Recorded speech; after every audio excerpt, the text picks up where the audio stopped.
Hello guys and welcome back to the We Do Cool Shit podcast with your hosts Bree and Mitch.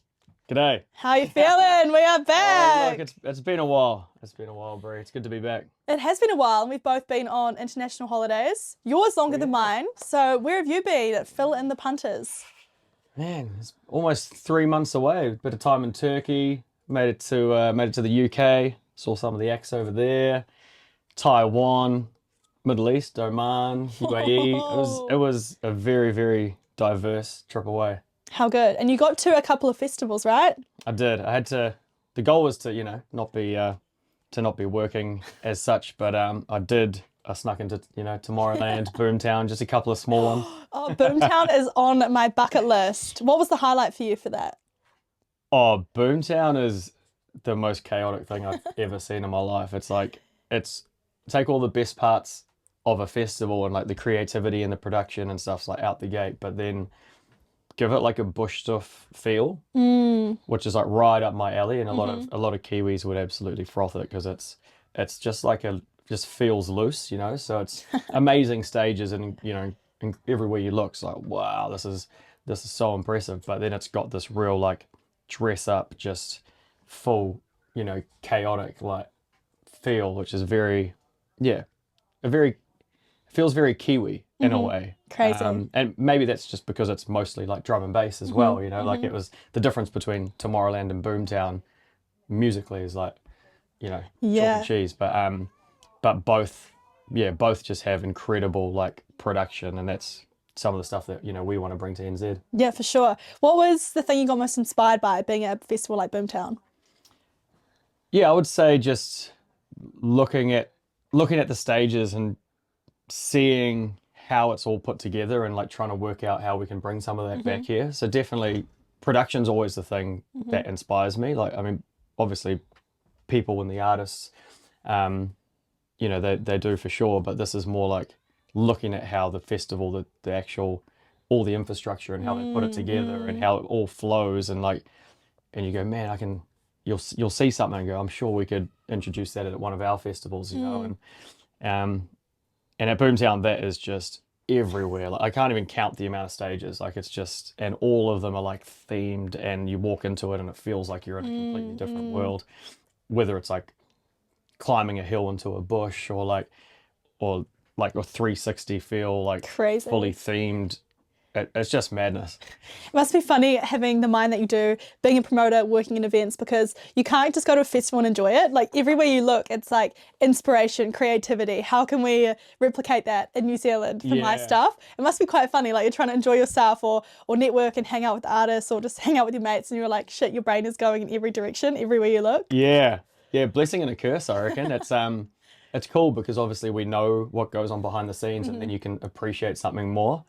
But it's same with, like, I studied design, so it's like anyone who's like deep into like a specific field can relate to this. But like, I can't look at a billboard without analyzing the actual the actual technical design side of it. So whether it's the way that it's structured or broken down, or the fonts that are used, or the colors that are used, like, and that's just how your brain works when you understand something. Very true. And you're almost jealous of people that can just look at something and appreciate it for what it is. Yeah. So that's us with events, man. Like, definitely I have an incredible time, but most of it's like, oh, the sound is like, I would have done this differently, or man, like, I can't believe the LED screens are like that. It's just crazy. Yeah. What was the vibe like at Tomorrowland? So everyone will know the stage burnt down the day before. You guys were over there with Red Bull on the same tour that I did last year. So jealous. But what was the vibe like? What was that, seeing that in real life? That must have been pretty crazy.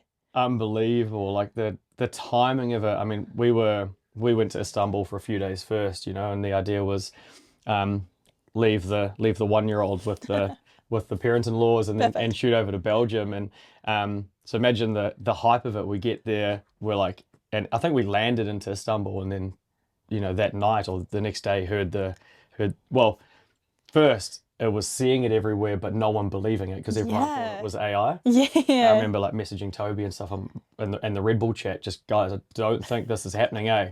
There's no way they can rebuild the stage. They're like, nah, it's fake. And then 2 hours later, it was sort of got like official confirmation, and then And again, going back to understanding events, and all of us were just like, there's no way they can pull this off. Like, because you understand it's very hard to pull. Like, that stage took them 60 days to put together, but 2 years of planning. And then, so you're like, it's even to build a basic stage in two nights is just not, it was hard to even fathom. So we're sitting there in Istanbul. Basically, I'm like, babe, do we even get on the flight? Like, and we were literally just about to just cancel the flight. And we thought, no, we'll take it anyway. So we still went to Belgium, still not knowing if the festival was going ahead. Landed, and then, yeah, it was just weird. The vibes like slowly started picking up because people were hearing, oh, they're going to do this, they're going to do that. And honestly, that to me, that is the greatest event feat that I've ever seen, like in my career. It's madness. And to roll in and to like not just build a stage, but to deliver it the way that they did. Like it was still, I would be happy with that as my main stage, and they pulled that together in it was pretty mad. It was interesting we had some of the team from Tomorrowland over on the Netsky tour, and they were saying in terms of their social stats, engagement, overall like reach from the festival, it was 5 times more through YouTube and through other digital channels as to what it's been in previous years. Isn't it crazy? Like the mass reach they got from something so terrible happening has actually like it worked so in their favor in terms of like how they digitally presented the festival, the YouTube streams. Like it's something that's going to go down in history. It was so flawless in the way that they recovered that people like thought it was almost set up. That's how good they are. It's like finding a solution before like most people even had time to sort of freak out too much about the problem. Like there was just like one day of just chaos, and it was like boom, and putting a plan into action and delivering it. I think everybody respects Tomorrowland, like you said, even the reach, the engagement, the loyalty now, the credibility. It's like for me it's tenfold, and it was already so high. So now, once and we want that with Audiology, like it's when people realize regardless of what happens, you're still going to pull through. Like that true. Oh, 100%. So was that your first Tomorrowland you've ever been to? Second. Yeah. And how did it stack up compared to previous years? Yeah, interesting.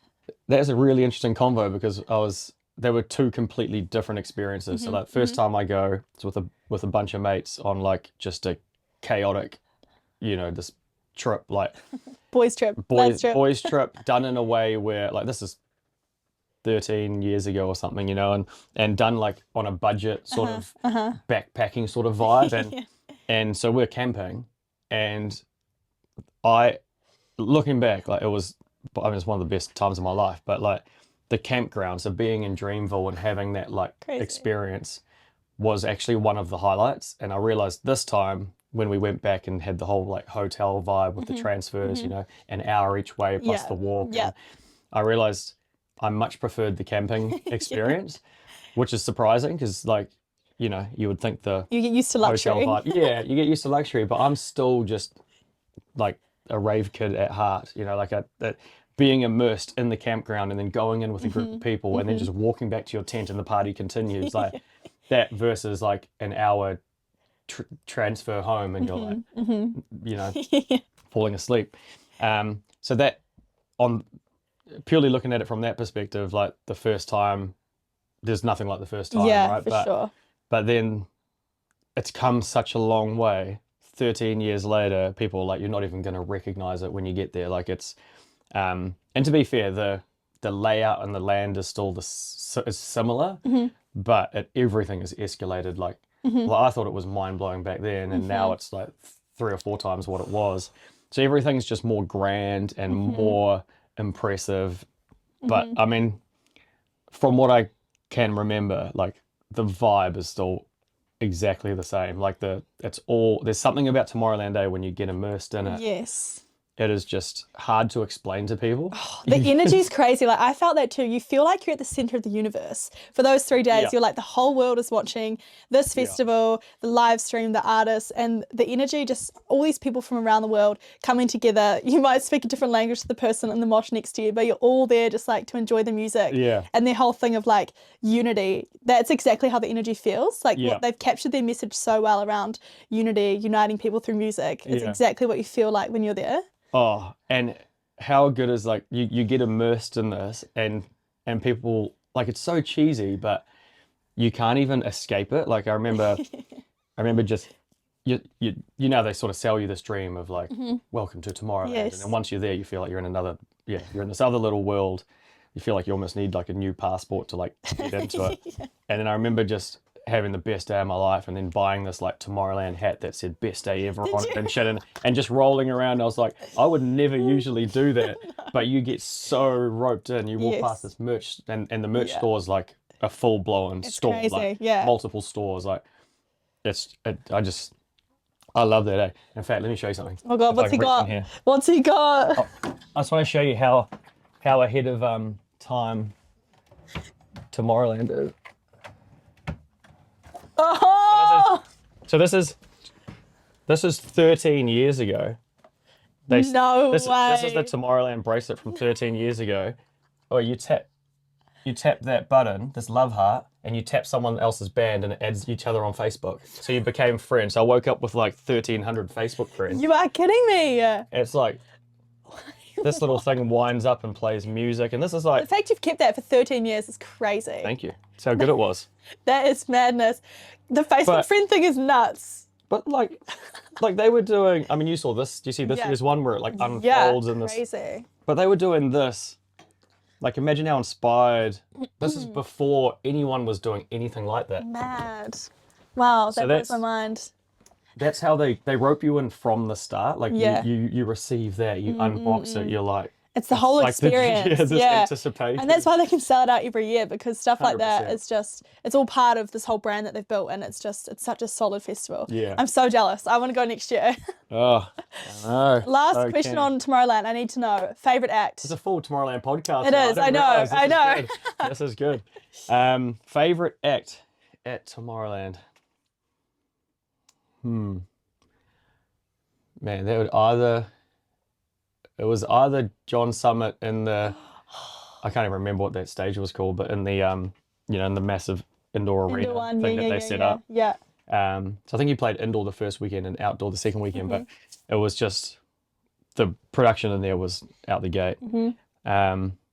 Or probably bias, but like just being able to see some of the drum and bass acts, like some focus on like major stages, because the first time I went there, it was the tiny little 13th stage, and you'd just go try find these guys, and then this time representing drum and bass on the main stage, like, yeah, that was kind of like, I mean, everyone smashed it, but Fisher was nuts. Like, yeah, it was, the music selection has improved like drastically. Like that's probably the main change, to be honest. Like 13 years ago, it was just only EDM, I felt, and then now it's like the widest selection. But, jeez, everyone smashed it. Yeah, it looked incredible. And while you're away, having the best time of your life, we were cooking back here. We had so many great shows on. We had the Nets Guide Tour, we had Polar and Bryson in July. You just missed D&B All Stars. Oh. But you did return for the Friction pop-up, which was crazy. But it was honestly so full on during that time. Like, a lot of promoters only really work during summer, and they deliver their summer festivals and like a couple of headline shows either side of that. But Audiology, we're just all year round, absolutely pumping. Non-stop. And all the tours went so well. It's good to hear that. Yeah. It's good to hear that. It was, I mean, obviously I knew those shows were on, but heading away was a bit of a test. I've never been away for that length of time, and sort of left Audiology to do its thing. And Murphy's Law, it's like once we got overseas, all this other stuff started confirming and happening. And so it ended up being quite an intense, half the holiday was pretty like, intense, a bit of a working holiday. But, Yeah, you were working a lot, yeah. But the great part was, the Audiology stuff, like the shows, the feedback was amazing. I mean, I genuinely don't like missing our events, so it's kind of, that part was, I was like, how am I going to feel about this, But when they go smoothly and you're just looking at the feedback, and it's like, for example, the whole objective with Black Box was to somehow outdo the last one, and so you're still in the back of your mind, like, are we going to be able to pull that off because the first one was so good? And that was, one of the first shows when I was away. I was like, man, this is amazing. It gives me that confidence that if I'm not around. Like the team's just got it. The audiology, the team's just on fire. Yeah. So credit to Luke for bloody mainly putting that together and working some wild hours. Yeah, yeah. Oh no, the whole team delivered, but it would be hard though because you are so heavily involved in every aspect of audiology to go away for any length of time. Like, because we do shows, big tours every month basically, right? Yeah. Every month audiology is delivering a different tour with a different artist. So you can't really not miss anything. Like if you're gonna go away for a length of time, there's gonna be things you're gonna miss because we're just delivering so many shows. But like you say, good test for the business. It was a test. It was honestly, it was a bit of a test. I mean, we've got a house in Turkey, and obviously my wife's family's Turkish, and like the objective is to be able to do those things, you know, to know that we can go over there and that NZ's still going to be, you know, it's going to be fine. So I'm just really really stoked to come back and find out that you know, it's not only is it going well, but it's actually just like everything's increasing and everything's getting better. So oh, the tours were so great in terms of like even like ticket numbers were amazing. Christchurch Black Box selling out well ahead of time. Auckland show delivering something that was even better than last year, which felt impossible. Flames coming off trusts, like the lighting, the lasers, like everything was next level. And then to do the first ever 360 at Boomtown, that was one of the highlights for me. That went off. Was that? I was going to say, what was the highlight? That was impressive. One. What's interesting about the Wellington crowd is that they, I reckon, genuinely bring the best energy. Really? Like, and the Boomtown show being the smallest show because it's an intimate venue compared to the big arena shows we were doing, the energy in there was insanity. And did it work like I imagined it? Really? So good. Really? Oh, okay, good. So we can do it again. We can do more 360 Boomtown shows. And people were even messaging my personal account. Like we had so many audiology messages, but on my personal account, people were like, that Boomtown 360 was it. People loved it. Okay, that is great news because that was the first time trialing it, and I was a little bit worried about the sound and everything. From a punter point of view, great. Maybe technically people might have, like Luke, I'm sure he's always got things after shows like we can improve on this and this. Yeah. But from a punter point of view, I had the best looked loose. Okay, cool. I actually tackled someone off the stage as well. That was the only thing with 360 is because the punters are right there. It was like they were very close. And so one girl, she wanted to give next guy a lollipop. So she's like on the barrier and she's like holding this lollipop up and I'm like kind of ignoring her, like whatever. And at one point she just lifts herself up, jumps up, gets on the stage. There's security in that corner there. I'm standing here and I just dart along the back of Boris and basically tackle her off the stage back onto the fence. It was crazy. Oh man, that reminds me of quite funny. That reminds me of Southern Sounds once when it was like almost became a game of like tackling the students that tried to. Remember, I don't know if you were at that. I wasn't there, no. Oh, it was like every like 10 minutes you'd be like, watch this fence line, you know, and some student would like he'd try to get past security, jump, and then someone would just like run up and tackle him. Oh my God, that's so entertaining. So well done. Security brief. I know, literally. I actually felt like the man afterwards. I'm like, holy. I'm like, did anyone else see that? Yeah. It was Anyone record that? And after that, we had a bit of a break and then we were straight into D&B All Stars. Is this the third or the second year we've done the D&B All Stars tour? Second year. Hell of a lineup on that. My God. It was heavyweights. Oh, man. And honestly, another one that I didn't want to miss. Yeah. Hey, but you got back from the Friction pop-up. Well, you know, I've got my priorities in order. So when you guys pulled through on the Danny Doolan's pop-up, which I've been asking Luke for about 5 or 6 years, we're like, one day we're going to host a drum and bass show at Danny Doolan's. And it's been a joke. Because all the UK acts end up at some point drinking at Danny Doolan's. Yes. So it's like being this inside joke for longer than I care to, you know, care to admit. But yeah, so Hybrid, KMO, Subsonic, like all the boys, Friction with you on the last tour, like it's late nights at Danny Doolan's. And I'm pretty sure every time we ask them, they're like, why would you want to use this venue? Like it just didn't make sense. And it still doesn't make sense. But it just was better than I even could imagine. I cannot believe that came through. Like that's just the craziest thing. That's the most audiology core thing I've ever seen, is doing a pop-up in a bizarre venue and it being somewhere like Danny Doolan's, a golf course. Like we're all about that weird shit. Love it. I can't believe how well it worked. Like I don't know. It was perfect. It lived up to the hype and it was fully worthwhile. Are we going to do more? I was just thinking, I keep meaning to catch up with him, but it's like, it looked like the staff loved it. Oh, no, they loved it. Okay, good. They loved it. I was like, I'm pretty sure they'll have us back, but I didn't see the aftermath of it. you know? Yeah. Well, no, it actually worked out great because when it finished, they kicked everyone out to reset the venue real quickly. The band came on, and then all of our younger sort of demographic who have been in there for the gig, they all came back Came back in and on a started Thursday singing. night and just kept going. That was the highlight. I was giving friction shit because I was like, mate, you're opening for the cover band. Like I was like, what an honor. Are you honored to open? Yeah. And it just went from like raging drum and bass to Oasis Wonderwall, and everyone's just like, yeah. That's so good. It's so Kiwi. I love it. Loving So it. looking at what we've got coming up next, because arguably I feel like at Audiology, November could be our busiest month of the year. Am I right in saying that? Oh, yes, that in February. Yeah, that in Feb, because I find it quite interesting. Like usually we would be delivering like one artist on a big tour, 4 or 5 shows, right? But for us, November, it's a mix of multiple festivals. So it's Yeah. another level to it. Like it's even promotion wise, right? Usually we just run it on Audiology, but now we've got all these sub brands, all these festival accounts. We're trying to do. build and service. It's like it's a pretty hectic time. It is. It is. And it's I mean, we're mixing things up. So obviously Mystery Festivals moved around, and then that's created this opportunity to bring in a new brand, and we're sort of fluid, like a lot of this, it's things that we've wanted to do but it's all about timing. And then this November, it's like, okay, we've got quite a clear vision on like Mystery Fest. Christchurch people were big in for it. Auckland's always needed like a staple festival. We already have High Tide popping off, and No Days Off had a great year. So I think it's the first time we've really like gone into this and gone, here's the dates, here's the cities, and here's something that we can do annually. With the exception of like Mystery Festival can move around. But that's created, a lot more work for you, I guess. It's all More fun accounts, stuff. more vibes. More content. Yeah. Content. Let's start on our first one though. So the first one of the run, it's Mystery Fest, I believe, right?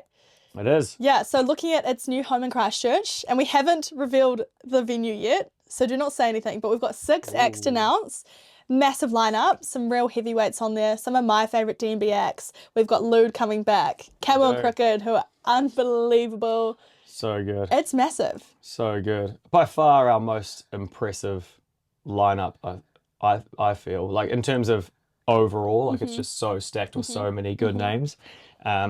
And a few like wins on there where they're sort of new artists, or well, not new artists, but new for us, like Goddard and Side Piece, and like there's some real wins in there that are exciting for Audiology. Yeah, let's talk about Side Piece as an act, because holy, I love D&B, favourite genre, work for Audiology, but Side Piece, the energy they bring in that house scene is unbelievable. Hell yeah. No, we're so excited. That was a bit of a miracle to pull that off. They were like, the agent's like, look, we got one date on the way over to Australia, and it was just that Friday, and they're obviously like a massive house act internationally as well. So it's it's always interesting trying to land obviously the drum and bass stuff we've done for so long, but when you to land some of these house acts is usually a lot harder, or because they've got massive profiles overseas and big shows overseas.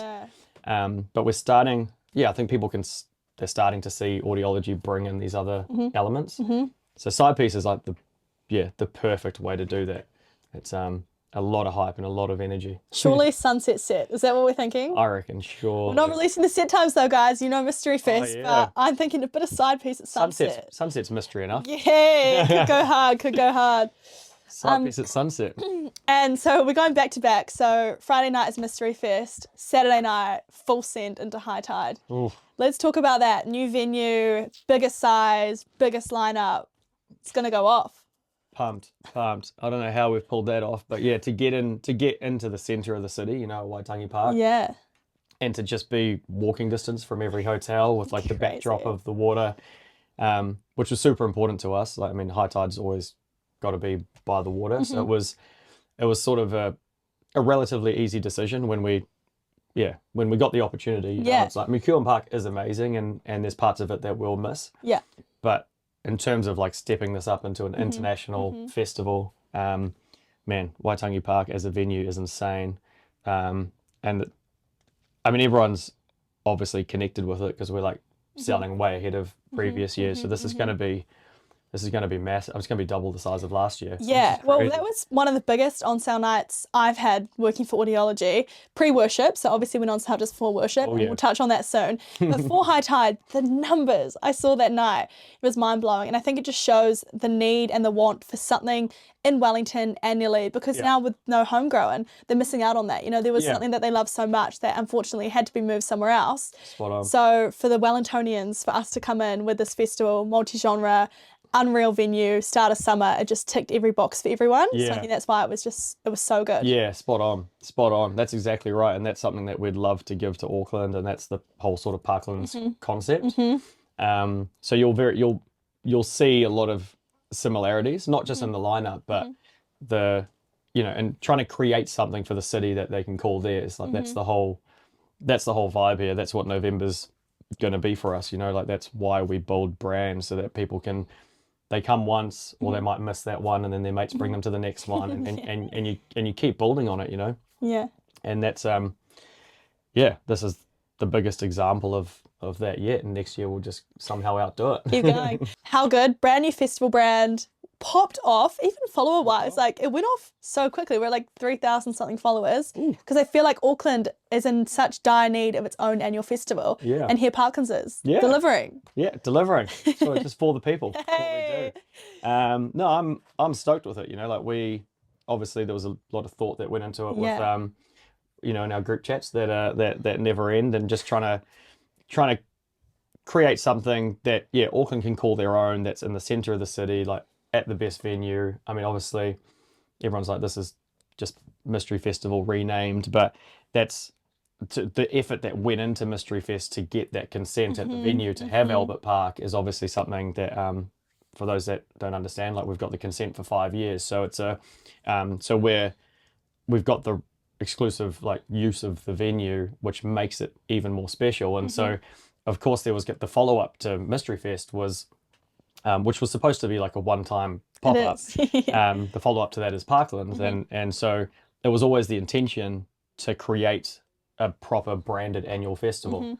So it feels like, for us in the background, it feels like it's years in the making. It's just sort of like Mystery Fest was this fun thing that just sort of came out of nowhere. And it's decided by the punters. Like, people don't understand. Like, they're like, I'll do it in Auckland again. Christchurch wanted it so much more. Yeah. Christchurch were like, no, that's ours this year. Yeah. And so having Parklands work in the background, it's coming at the perfect time. We're like, okay, Spot cool. on. Christchurch, you got Mystery Fest. Auckland, here you go. Exactly. And we're so flexible, right? Like if that wasn't the case, we would have just moved things around and Parklands would have been somewhere else. But no, we knew that Auckland wanted something annual, and it's nuts. Like, the hype for it's been crazy, because being from Auckland myself, when we announced it, all my mates, like, I get messages a lot about our shows and our gigs, but Parklands was like unbelievable. Like, the people messaging me being like, the branding is so sick, the date is perfect, everything about it has just landed so well. So I feel like that's going to be one of our biggest shows for November. Like, I'm so gassed about that. For sure, and something that we can just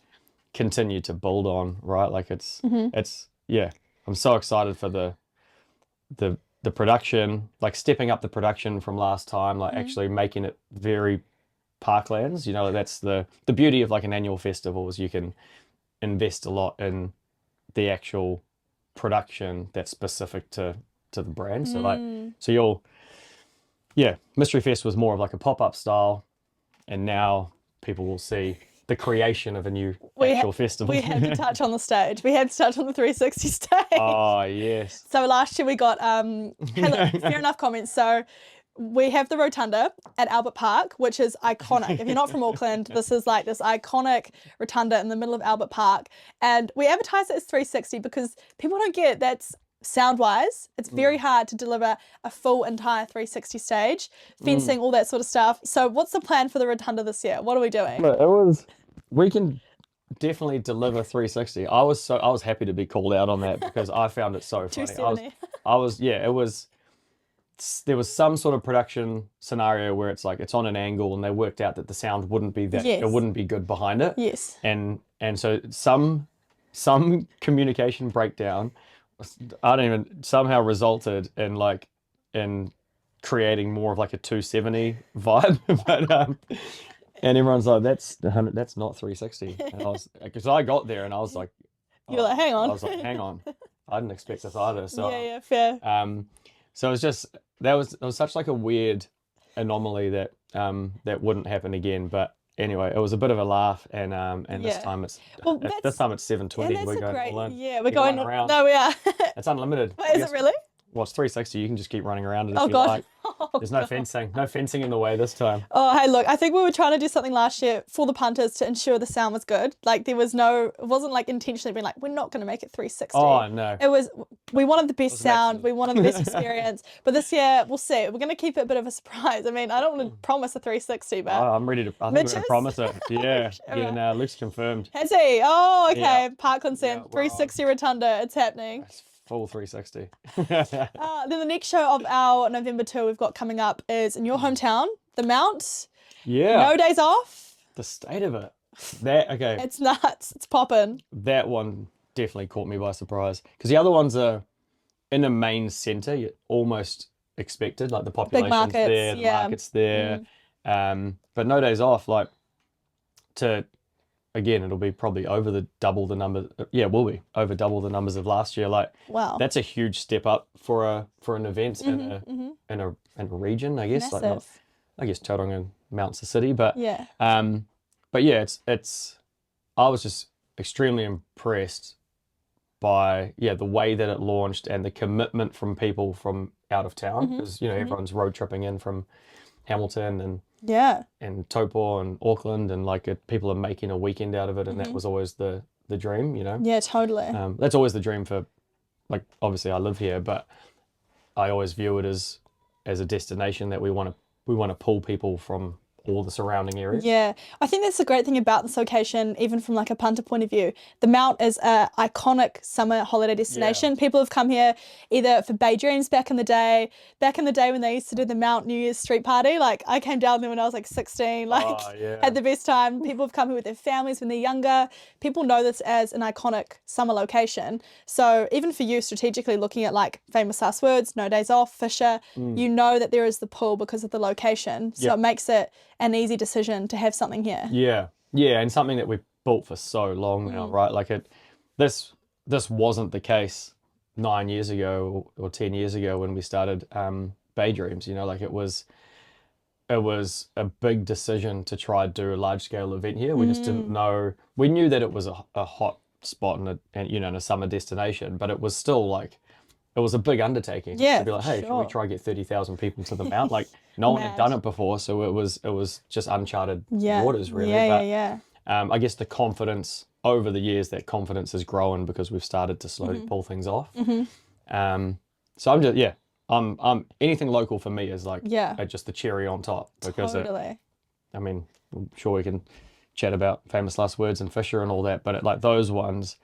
We get all of our friends and family from around New Zealand trying to come stay at the house and get amongst it. And it's like just that little bonus as a promoter, you get to experience it with your friends and family. Oh, unreal. Yeah, and looking at No Days Off too, delivering such a big international lineup in a region is like next level. A lot of the people here, we've obviously got, hybrid come to Auckland, we take them to Welly, Christchurch, but if you live in the Mount and you live in Tauranga, it's hard to get to those places, accommodation, transport. So for us to deliver such a heavyweight of a D&B lineup in their local backyard, like that's pretty epic. 100%. Yeah. That's obviously I was talking about out of towners, but like imagine living here locally and you're so used to having to travel to Auckland for these gigs, and then you're like, what? It's like going to be a 5-minute Uber. I don't know. I'm probably like getting a little numb to it because we've done it for so long. But it's when you stop and think about the fact that these international guys that are headlining all the biggest like festivals overseas are coming to this town. I've got to remind myself how bizarre that is. And even like as a fan, like imagine walking down the street and you've just got Lowe like sitting at like the local place having a beer. You'd be like, what? Unreal. I'm so excited for November. So Kiwi. It's the most Kiwi thing. It genuinely is. Okay, another show we have coming up, we've just announced, Worship, massive. Biggest shows in audiology history. on Ways this Feb. I feel like though the questions I have around bookings, timeframes, trying to get all 4 of the lads together, this should be its own episode, but not just for worship, just in bookings and like the setup and the way the business operates in general. I think we talk about that next week. Keen. Keen on that? Let's do it. Let's do it. Thank you guys so much for joining us. We are so stoked to be back. We've got so many epic episodes coming up and planned for you guys. So next week, bookings, all that good stuff, worship coming your way. Stay tuned. We'll see you then.